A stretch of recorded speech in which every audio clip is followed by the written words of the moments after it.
everyone, today I am discuss about dot product और scalar product. तो दो वेक्टरों का डॉट प्रोडक्ट क्या होता है और स्केलर प्रोडक्ट क्या होता है।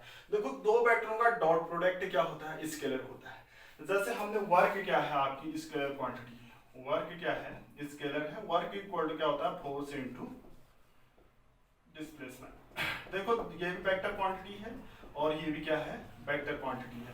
इसका जो डॉट प्रोडक्ट है, दो वेक्टरों का स्केलर प्रोडक्ट है, वो क्या होता है, स्केलर होता है। एक बात ये ध्यान में रखना। अब देखो, इसको हम एक्सप्लेन करते हैं। दो वेक्टर, कोई ए और बी वेक्टर है, ए एंड बी क्या है, दो वेक्टर है। दो वेक्टर ए एंड बी है, ठीक है। It is defined as the magnitude of vector A, it is defined as the magnitude of vector A and B and the cosine of the angles between them, it is represented by a dot b. देखो, it is defined as the product of magnitude of vector a and magnitude of vector b and the cosines of angle theta between them, it is represented as, देखो, a dot b ये vector है a dot b, इसके magnitude कह रहा है, product and cosine of angle between them. देखो, a dot b का जो प्रोडक्ट आया, स्केलर आया, a क्या है, वेक्टर a का मैग्नीट्यूड, b क्या है, वेक्टर b का मैग्नीट्यूड है। ये एक स्केलर क्वांटिटी होती है। ये कैसे होगी, देखिए, कोई वेक्टर है हमारा a और b, ये है हमारे वेक्टर, ये क्या है हमारे, कोई वेक्टर इस डायरेक्शन में है हमारी ए, और कोई वेक्टर मैं दिखा दे रहा हूं किसी एंगल पर, ऐसे है, ये बी है और ये ए इस साइड है, ठीक है। बी है, ए इस साइड है, ये क्या है, थीटा एंगल पर है। हम ऐसे परपेंडिकुलर ड्रॉ करते हैं। देखो, इस बी को हम कंपोनेंट्स में डिवाइड कर सकते हैं, क्योंकि बी भी वेक्टर है, तो बी भी इसी डायरेक्शन में होगा। तो बी को कंपोनेंट्स में डिवाइड करेंगे, तो बी वेक्टर है, तो बी का जो हॉरिजॉन्टल कंपोनेंट होगा बी cos थीटा होगा, और ये क्या होगा, बी sin थीटा होगा। प्रोडक्ट चाहिए तो a into B, A B क्या, cos theta, A B cos theta. तो इस डायग्राम में क्या है, theta is the projection, theta is a projection of B on A पर, on to A। देखा, theta is the projection of B on A पर projection है, ठीक है। ऐसे ही हम क्या कर सकते हैं, theta is the projection of A on to B पर, कैसे होगा, ये देखो, ये एंगल है आपका, ये कोई एंगल्स, कोई वेक्टर है A वेक्टर, इसी की बात कर रहे हैं, A वेक्टर, ये हमने परपेंडिकुलर यहां ड्रॉ किया था, ए पर ड्रॉ किया था। तो क्या हमने, theta is the projection of B on to A, B से ए में परपेंडिकुलर किया था, तभी हमने ऐसा बोला था, theta is a projection of A on to A. देखो, अब हम बात करते हैं, ये ए वेक्टर है, ये बी है, ये बी है, ये थीटा एंगल पर है। अब ए से बी की ओर हम क्या करेंगे, प्रोजेक्शंस, यानी ये बहुत है, ये प्रोजेक्शन हम ऐसे ड्रॉ करेंगे, ये एंगल 90 डिग्री करेंगे, ठीक है। अब a इस डायरेक्शन में है, तो यहां पर a को कंपोनेंट्स में डिवाइड करेंगे, a को कंपोनेंट्स में डिवाइड किया तो क्या होगा, a का ये कंपोनेंट्स क्या होगा आपका, a cos थीटा हॉरिजॉन्टल, और इसका जो वर्टिकल कंपोनेंट होगा a sin थीटा, ये होगा। तभी यहां से क्या आएगा आपका, a cos थीटा भी ये क्या है, theta is the projections of a on to B, A से बी की ओर परपेंडिकुलर ड्रॉ किया है, ए से बी से ए की ओर क्या किया है, परपेंडिकुलर ड्रॉ किया है।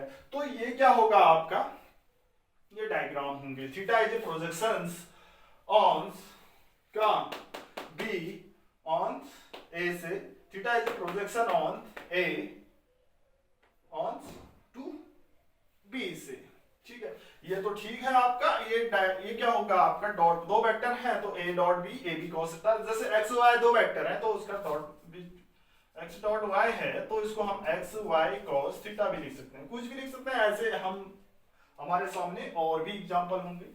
इसके बाद आता है आपका क्या, इसमें कुछ कंडीशंस केस 1 को डिस्कस करते हैं हम। ठीक है, when two vectors are parallel, when two vectors are parallel, दो वेक्टर क्या है, पैरेलल है, तो उस दौरान थीटा क्या होगा आपका 0 डिग्री होगा। थीटा क्या होगा 0 डिग्री होगा। तो उसका प्रोडक्ट क्या होगा, दो वेक्टरों का dot product A B cos 0 equal to A B cos 0 की वैल्यू क्या होगी 1। पैरेलल मींस एक वेक्टर दूसरे वेक्टर के अलोंग होगा, तो उस केस में दो वेक्टरों का डॉट प्रोडक्ट उसके मैग्नीट्यूड के प्रोडक्ट के इक्वल होगा। सेकंड कंडीशन केस 2 को डिस्कस कर रहे हैं। Case 2, when two vectors are perpendicular, यानी दो वेक्टर क्या है हमारे परपेंडिकुलर है, यानी ए बी के परपेंडिकुलर है, तो थीटा क्या होगा आपका 90 डिग्री होगा। तो A dot B is equal to क्या, A dot B is equal to A B cos 90। Cos 90 की वैल्यू क्या होती है 0 होती है, तो उसका प्रोडक्ट क्या होगा 0 होगा। अगर दो वेक्टर एक दूसरे के परपेंडिकुलर है तो उसका डॉट या स्केलर प्रोडक्ट क्या होगा 0 होगा। अगर दो वेक्टर क्या है एंटी पैरेलल है, ये तो पैरेलल था, दो केस थर्ड को डिस्कस कर रहे हैं। दो वेक्टर क्या है आपके एंटी पैरेलल, एंटी पैरेलल की बात means theta equal to 180 degree, यानी 180 एक दूसरे के अपोजिट हैं, तो उसका डॉट प्रोडक्ट नेगेटिव होगा। A dot B is equal to A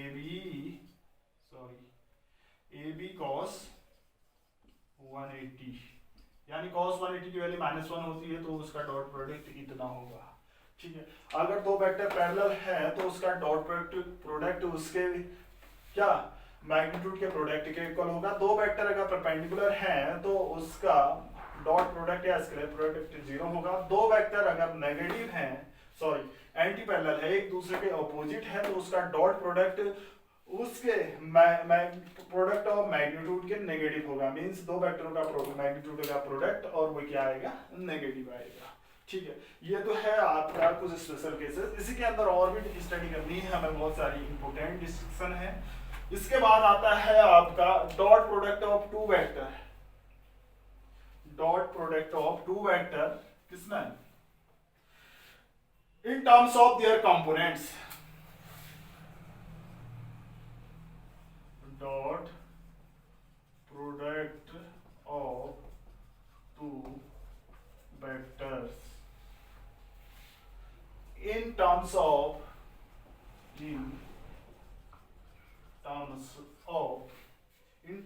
their components,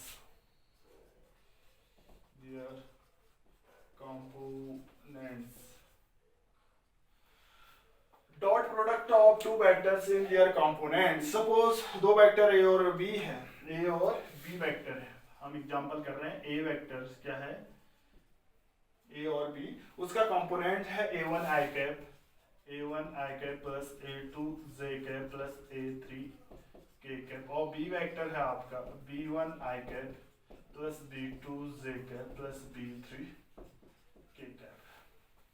ठीक है, और a डॉट b हम क्रॉस यूज नहीं करेंगे, जैसा लिखा गया a डॉट b ये डॉट होता है, तो इसको हम क्या करेंगे a1 i cap plus a2 j cap plus a3 k cap, ऐसे लिखेंगे। बीच में डॉट का यूज करेंगे, क्रॉस क्रॉस हम कुछ नहीं करेंगे, डॉट है तो डॉट। तो यहाँ पर क्या होगा b1 i cap plus b2 j cap plus b3 k cap.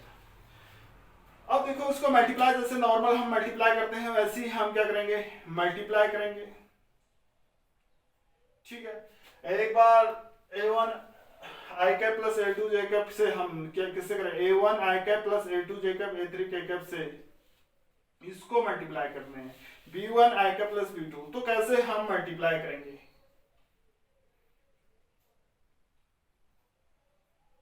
कैसे करेंगे a1 से b1 फिर a1 से b2, जैसे हम नॉर्मल यूज करते हैं वैसे ही हम क्या करेंगे मल्टीप्लाई करेंगे। देखो a1 से b1 की बात कर रहे हैं, इससे इसको a1 डॉट b1, ये तो वो क्या है a1 डॉट b1 की बात कर रहे हैं, तो इसको क्या होगा, a1 डॉट b1 की बात करेंगे तो ये क्या होगा आपका इनटू आई कैप से आई कैप स्क्वायर होगा, आई कैप डॉट आई कैप भी लिख सकते हैं, प्लस a1 टू b2 ये क्या होगा आई कैप डॉट जे कैप लिखेंगे, प्लस a1 डॉट b3 आई कैप डॉट के कैप लिखेंगे, ऐसे लिखेंगे। प्लस अब दूसरे टर्म से a2 से प्लस a2 डॉट b1 तो J cap dot I cap, a2 से b1 प्लस a2 से b2 a2 b2 ये जे कैप स्क्वायर लिख दे रहा हूं मैं, प्लस a2 इंटू b3 जे cap dot K cap, plus अब इससे a1 डॉट b1 के कैप स्क्वायर लिख दे रहा हूं, सॉरी के cap dot I cap, K cap dot I cap, plus J cap dot है ये a3 होगा, sorry a3 dot b1 plus a3 से a3 डॉट b2 ये होगा के cap dot J cap, plus a3 b3 के cap square. ये तो हम पढ़ चुके हैं सर, जैसे हम नॉर्मल मल्टीप्लाई करते हैं। अब देखो यहाँ पर हम एक प्रॉपर्टी बताएंगे, इससे पहले ऑर्थोगोनल प्रॉपर्टी, जो आई कैप डॉट आई कैप होता है आई स्क्वायर होता है, ये अभी थोड़ी देर बाद बताता हूँ। I cap dot I cap equal to J cap dot J cap equal to K cap dot K cap is equal to क्या होती है 1 होती है, या I cap dot J cap is equal to J cap dot K cap is equal to K cap dot I cap, ये 0 होता है। इसको हम आई स्क्वायर भी लिखते हैं और ये जे स्क्वायर लिखा है मैंने यहाँ पर के स्क्वायर लिखा है। देखो और टर्म तो 0 हो जाएंगे, एक बचेगा ये और दूसरा बचेगा कहाँ a2b2 वाला बचेगा, एक ये बचेगा a2b2 आई कैप है, a2b2 बचेगा, एक a बचेगा, 3 टर्म्स और सारे टर्म्स 0 हो जाएंगे। देखो एक ये बचेगा और एक ये बचेगा, एक ये बचेगा और सारे टर्म्स 0 हो जाएंगे। क्यों होंगे? क्योंकि ये हम जानते हैं, हम अभी डिस्कस कर रहे हैं इसको। देखो ये क्या होगा, ये इसका यूज करेंगे तो यहाँ पर a dot b is equal to a1 dot b1, a1 dot b1 आ गया, ये आई स्क्वायर की वैल्यू 1 आ गई, plus a2 dot b2 J square की value 1 plus a3 dot b3 K square की वैल्यू 1 आ गई। अब ये 1 कैसे हुई ये हम बताते हैं। ये तो आ गया रिजल्ट, हम ऐसे मल्टीप्लाई करते हैं। देखिए इसमें हम ऑर्थोगोनल प्रॉपर्टी क्या होती है और जो ऑर्थोगोनल वेक्टर होता है उसकी प्रॉपर्टी की बात करते हैं। देखो यहाँ पर मैंने ये लिखा था, ये कैसे लिखा हम बता रहे हैं। ये लिख रहे हैं I cap dot I cap is equal to J cap dot J cap is equal to K cap dot K cap is equal to 1 लिखा, I cap dot J cap equal to J cap dot K cap equal to K cap dot I cap equal to 0 लिखा। ये कैसे लिखा है ये हम पढ़ रहे हैं। देखो आई cap J cap K cap क्या है, ऑर्थोगोनल यूनिट वेक्टर है। मींस ये तीनों यूनिट वेक्टर क्या होते हैं, परपेंडिकुलर होते हैं। ये आई कैप है और ये क्या है आपका जे कैप है, ये के कैप है, ठीक है। आई कैप जे कैप और के कैप है। ये तीनों वेक्टर क्या होगी, ये भी 90 डिग्री होता है, इसके बीच भी 90, इसके बीच भी 90 डिग्री है। देखो अब आई कैप डॉट आई कैप की बात करते हैं। I cap dot I cap, एक आई कैप तो इसी डायरेक्शन में है, दूसरा आई कैप भी इसी डायरेक्शन में है, तो इसके बीच का एंगल कितना होगा, कितना, ए बी साइन थीटा। किसी यूनिट वेक्टर का मैग्नीट्यूड 1 होता है, हम पढ़ चुके हैं। आई कैप का मैग्नीट्यूड इनटू आई कैप का magnitude into cos theta, cos theta की वैल्यू 0 ये यूज कर रखा है। a dot b is equal to A B cos theta.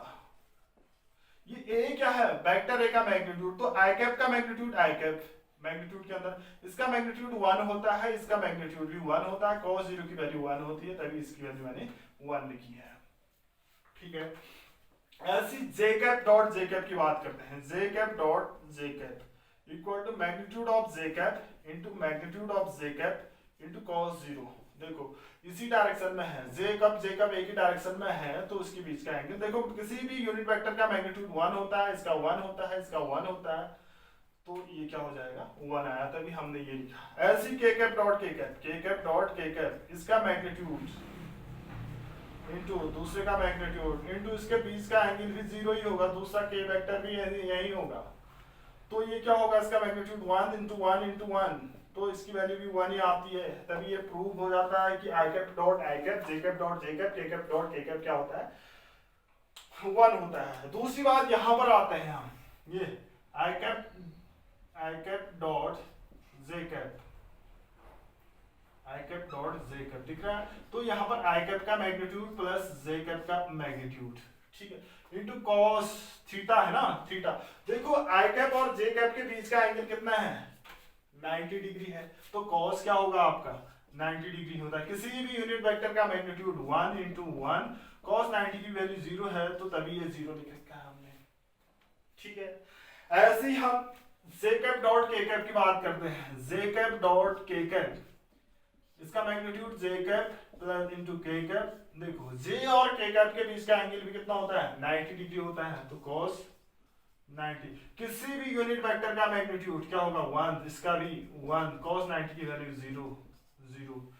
ऐसी K cap dot I cap, K cap dot I cap, magnitude of K cap magnitude of I cap into cos 90, इसकी value 1, इसकी value 1, इसकी value 0। देखो के cap और आई cap के बीच का angle 90 degree है, तो ये भी 0 होगा। फॉर्मूला हमने ये यूज कर रखा है। ये तो है ऑर्थोगोनल यूनिट वेक्टर की प्रॉपर्टी, और दो ऑर्थोगोनल यूनिट वेक्टर का डॉट प्रोडक्ट ऐसे बनता है, यानी ऑर्थोगोनल यूनिट वेक्टर का डॉट प्रोडक्ट ये है। कल हम प्रॉपर्टी ऑफ डॉट प्रोडक्ट पढ़ेंगे। Thank you.